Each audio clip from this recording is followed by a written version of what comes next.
olen Andres Kuusk Tartu Observatooriumist ja jätkan natukene muidu teemaks olnud teemal, aga väga kaugel praktilistest rakendustest. Jutt tuleb pigem kaugseire füüsikaliste aluste valdkonnast. Metsavõrastiku läbipaistvus pakub meile huvi üsna mitmel põhjusel. Sellest oleneb, kui sügavalt ja kui palju jõuab päikesevalgus metsas, kui palju jõuab läbi võrastiku maapinnale, kui palju hajunud valgusest jõuab uuesti välja ja tekitab kaugseire, optilise kaugseire signaali, kui palju maapinnalt lahkuvat soojuskiirgust pääseb läbi võrade välja ja lahkub ära maailmaruumi. See määrab siis mikrokliima metsa all. Metsavõrastiku läbipaistvusel baseerub ka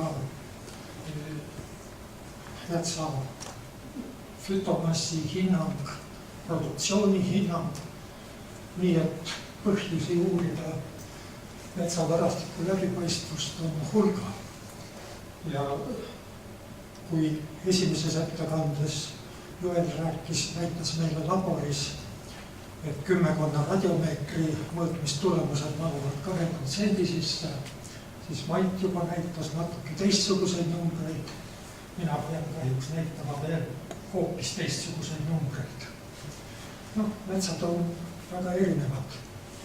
Meil on järgseljal 3 puistut, mida me oleme hulga aastat 10 kanti väga põhjalikult uurinud. Üks on männik, rabamännik, üks on gaasik, üks on kuusik, üleval on Maa-ameti aerofotopildid ja all on nendes samades metsades maa peal tehtud poolsfääri fotod. Metsad on erinevad, nende võrastikud paistavad läbi erinevad. Miks nüüd? Väga õige. Hadalates taimkattetes nagu rohumaad, viljapõllud, seal kasutatakse kaldnäila meetodit taimkatte läbipaistvuse mõõtmiseks. Seda meetodit on kasutatud ka siin Teraveres, siin näete Teraveres ehitatud kaldnäila seadet põlluviljade läbipaistvuse mõõtmiseks. Doktor Agu Laisk, professor Juhan Rass, Ole Vavaste, Herbert Niilisk. Nii, ja mõõtmine on idee poolest väga lihtne. Tehakse korduvad katsed ja fikseeritakse, kas see nõel tabab mõnda taimelehte või jõuab maapinnani. Ja kogu selle taimkattekihi läbipaistvus on siis võiks lahutada tabamuste protsent. Metsas me niimoodi ei saa, sest me ei suuda nii pikka nõela teha, me ei suuda sellega mõõta ja sellepärast kasutatakse siis teistsuguseid meetodeid. Siin on näiteks, kuidas poolsfääri fotod eraldame mingi seniitnurkade vahemikku, see sinisega märgitud võru seal ja loeme kokku siis mitu pikslit on näha taevast, mitu pikslit on, mitmel pikslil on taevas varjutatud. Seal tekivad mõistagi probleemid, sest metsas tekib alati palju segupiksleid. Ei ole mitte terve piksel varjutatud, vaid on varjutatud osaliselt. Nii et me ei saa korrektselt 0-1 signaali, vaid saame mingisuguse signaali jaotus. Nii, aga nüüd neis 3 metsas seal me oleme püüdnud võrastiku läbipaistvust siis mõõta, hinnata õige mitmel moodusel. Siin on nad üles võetud, kohe näitan ka pilte. Nüüd allomeetrilised seosed, see on nagu juba tagurpidi tegevus. Nende tekitamiseks peame suutma mõõta ja nüüd mõõta läbipaistvust ja siis teades seal näiteks metsatakseerandmeid ja kasutades neid allomeetrilisi seoseid saame siis hinnata näiteks lehe pindala ja varastiku läbipaistvust. Nii, siin on nüüd siis need seadmed. Kajamuse vaatetoru, see on kardaanil rippuv pool periskoopi, millega siis vaadates sealt kõrvalt avast sisse näeb peegliga, näeb seniiti ja kõndides metsas mööda ette valitud juhuslikku sirget pidi igal sammul fikseerime, kas taevas paistab või näeme kuu võrra. Nüüd Vai 2000 taimkatte analüsaator, see on siis niisugune tavalseade, kus poolsfääri objektiiviga projitseeritakse taeva kujutis kontsentriliste ringidega sensorile ja niimoodi saadakse 5 seniitnurkade vahemikus signaal, mõõtes taimkatte all ja mõõtes kas taimkatte kohal või metsa korral kõrval lagedal. Saame võrrelda, kui palju siis on taevast kaetud. Poolsfääri fotod töötavad siis samal printsiibil, ainult et elemente on tänapäeva fotoaparaatidel väga palju, me saame märksa detailsemalt uurida samal viisil nagu taimkatte analüsaatoris siis seda võrastiku läbipaistvust. Nii, trakkseade on üks üsna lihtne seade, kus kaldmöllana kasutatakse otsest päikesevalgust. Jällegi, kõndides metsa all mööda sirgjoont, siis pidevalt registreerib, kas sensor on päikese käes või varjus ja saab siis kokku lugeda, kui suur protsent päikese käes, kui palju varjus. Nii, maapealne laserskanner, lennuki laserskanner, need on oma loomult suurel sagedusel töötavad kaugusmõõtjad, mis siis peene kiirega mõõdavad kaugust objektiini. Maapealne skanner skaneerib minutitega kogu taevasfääri ja registreerib siis, kas on tabamused või ei ole tabamusi.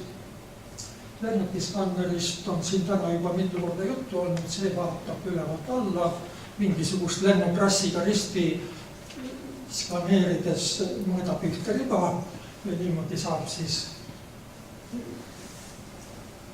teha väga kiiresti ja väga palju mõõtmisi. See maapealne laserskanner mõõdab ka kiiresti, aga tema mõõdab ühest punktist paljudes suundades. Nii, Maa-ameti uus laserskanner. Meie mõõtsime oma metsi tõepoolest 220 impulssi ja ruutmeetrile. Tervet Eestit niimoodi ei mõõdeta. Töötab lähiinfrapunases impulssi kestus 3 nanosekundit. See tähendab, metsa saadetakse meetri pikkune valgusimpulss ja registreeritakse tagasi hajunud signaal 1 nanosekundilise lahutusega, mis tähendab, et saab eristada umbes 30 sentimeetri kaugusel olevaid objekte. Varasem mõõtmine 2009. aastal oli Leica laserskanneriga, see oli vanem riist, töötas aeglasemalt, ruumiline lahutus väiksem, saime 20 impulssi ruutmeetrilt ja vertikaalsel lahutusel on tabamuse taga umbes 3,5 meetrine pime tsoon. Nii et näha on, et 8 aastaga suur edasiliikumine mõõtmistehnikas.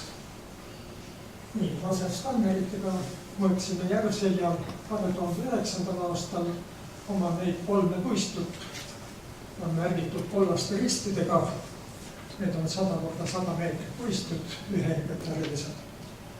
2017. aasta suvel mõõtis siis Maa-ameti laserskanner samade puistute ümber märksa suuremaid alasid.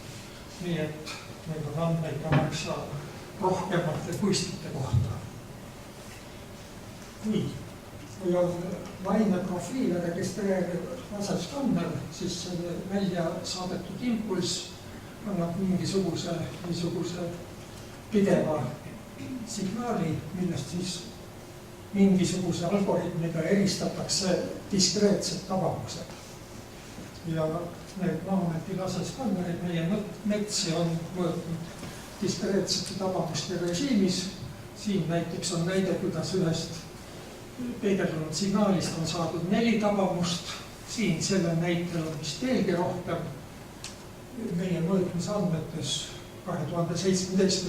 aastal figureerivad enamasti kuni 4 tabamust, mõni üksik juhus, kus on ka 5 tabamust registreeritud ühe välja saadetud impulsi kohta.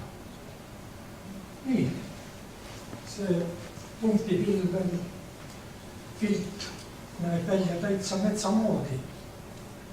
Aga sellega on üks suur probleem. Nimelt laserskanneri andmetes mõõtmistulemuseks on punktid. Punktil ei ole mõõdet. Nii et tegelikult meil on üpris raske midagi selle võrastiku kohta siin otsustada sellise pildi põhjal, sest see on punktipild, aga punktidel ei ole mõõdet. Kahe punkti vahel on tühjus, me ei tea, mis seal on või mida seal ei ole. Nii, ja vaatame nüüd siis mõõtmistulemusi. Näiteks 3. puistus kõigi nende meetoditega. Kajamuse vaatetoru vaatab ainult seniidi suunas. Need on siin need sinised ruudud. Männikus, gaasikus, kuusikus. Lennuki laserskanner vaatab enam-vähem vertikaalselt, nii et ainult seniidi suuna ümbruses need punased punktid seal. Nii, ja vaadake ja võrrelge nüüd. Erinevus on suurem kui 2%. Nüüd teised meetodid. Laimkatte-analüsaator Lai 2000. Mõõtmised 2009. aastal, kui meil lennukilidariga mõõtmisi on 2009-2017, nende omavaheline võrdlus näitab, et niisugustes täiskasvanud puistutes võra struktuur peaaegu ei muutu. Seesama võra sama okkamassi, lehemassiga nihkub kõrgemale. Ja see on peaaegu ainukene muutus. Nii et selles mõttes on need 2009 ja 2013 ja 2017 mõõtmised täiesti hästi omavahel võrreldavad. Nii, aga Lai 2000-ga on kasutatud 2 erinevat mõõtmismeetodit, näiteks siin Männikus ja tulemused erinevad mingi 30%. Nüüd, poolsfääri fototulemused on suhteliselt heas kooskõlas Lai 2000 mõõtmistega kõigis 3 puistus. Aga seal on üks väikene aga. Poolsfääri fototöötlust on kaliibritud Lai 2000 vastu.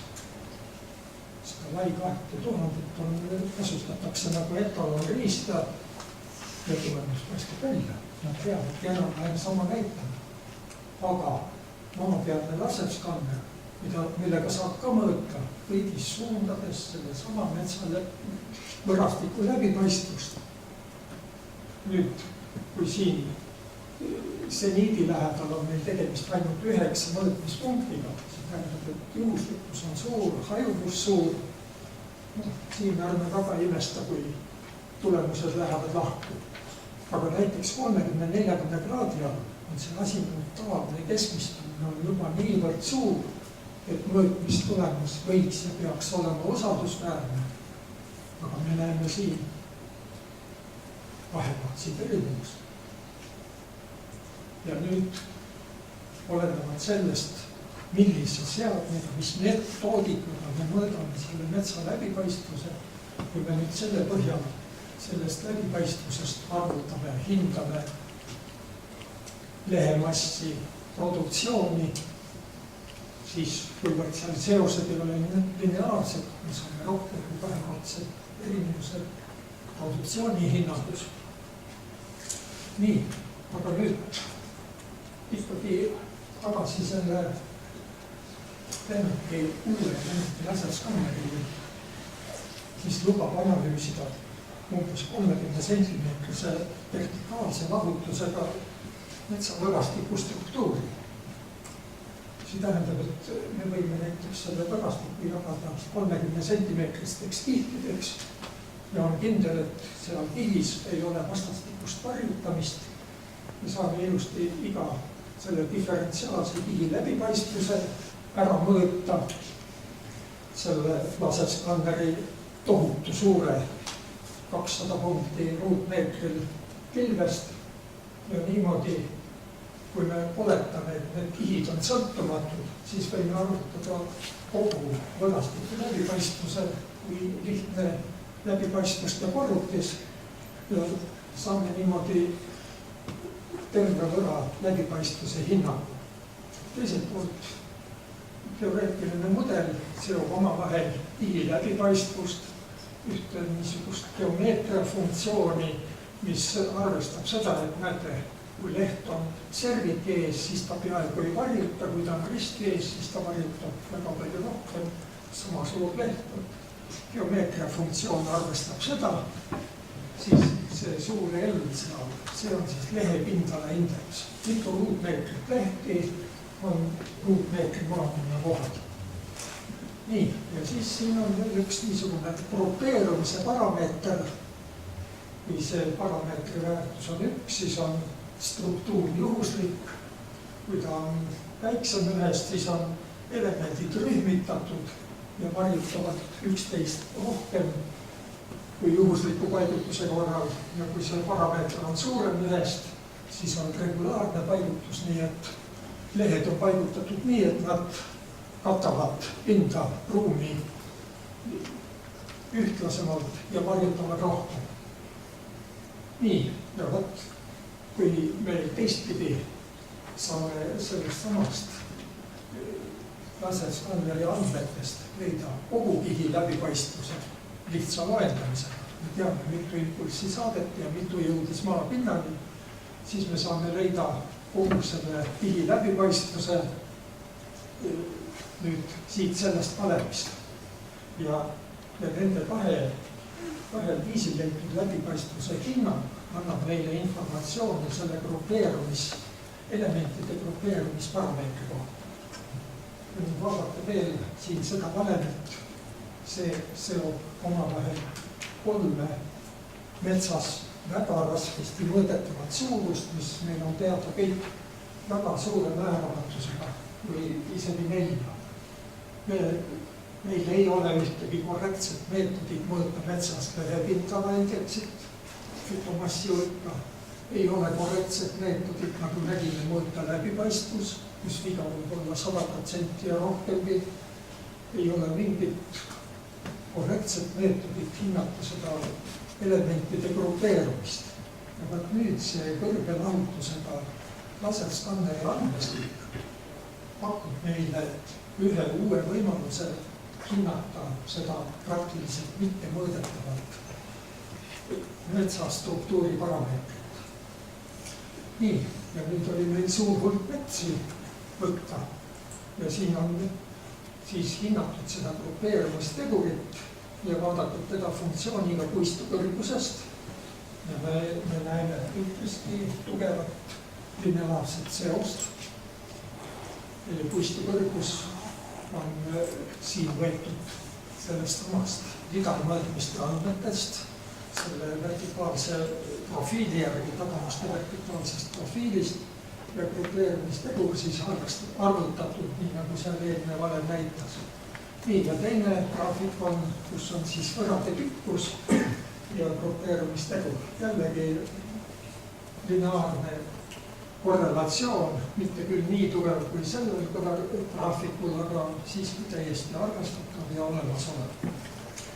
Nii, nüüd nende allomeetriliste valemitega saab arvutada metsa lehepindala indeksit ja nüüd sel viisil laseri andmetest hinnatud grupeerumisteguri toel hinnatud lehepindala indeks. Ka siin näeme niisugust positiivset korrelatsiooni, küll hajuvus on suurem. Nüüd hajuvusega on niisugune lugu, et korrelatsiooniteguri nii väikeseks või väikese lehepindalaga puistute grupp siin. Ja selle põhjus on see, et takseerandmed on 2011, laseri mõõtmised, lennuki mõõtmised 2017. Uue aastaga on need noored puistud nihkunud, nad peaks olema kuskil siin.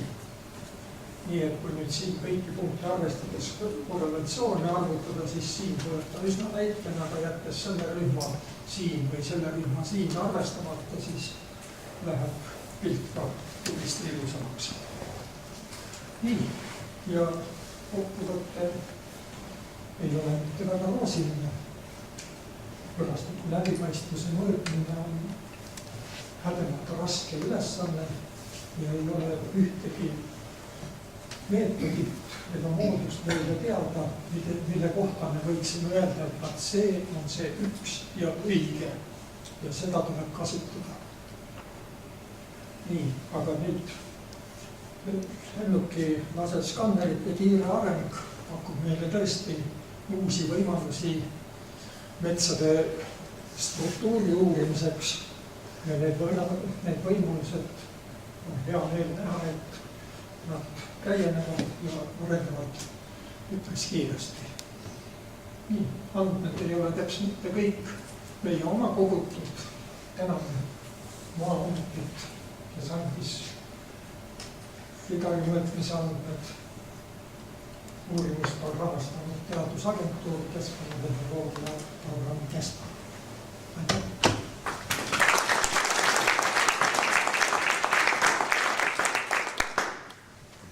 Nii, kas on küsimus?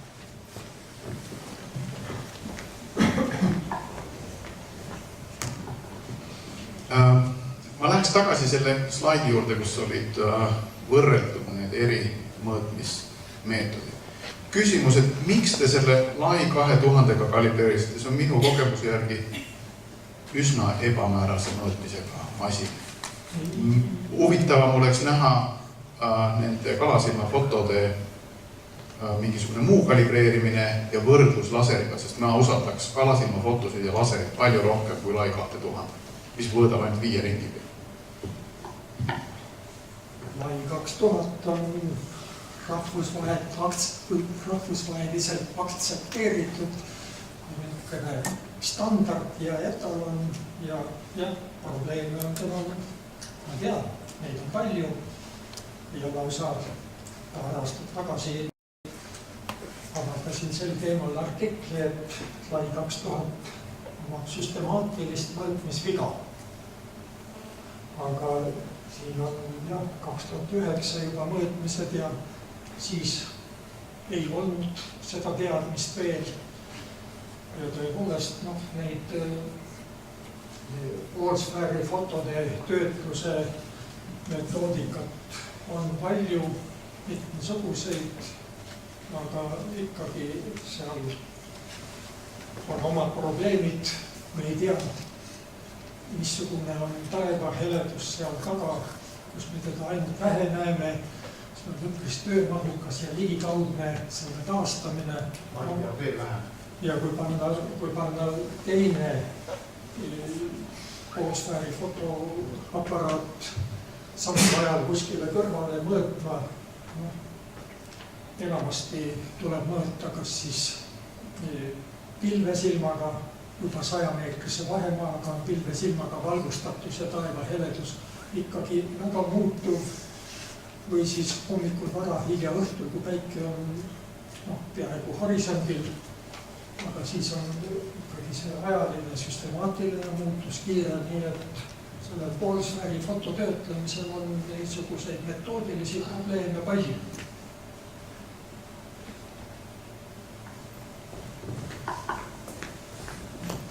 Ma ütlen see Jaanile rahustuseks, et tegelikult need konkreetsed andmed või tulemused siin ei ole LAI 2000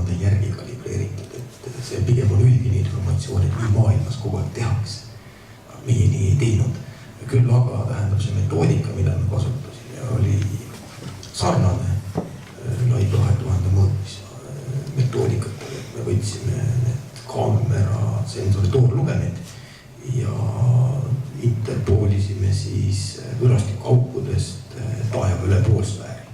Nii et selles mõttes tõesti, see mõõtmismetoodika imiteeris lai 2000, aga hädasid on seal küll ja küll.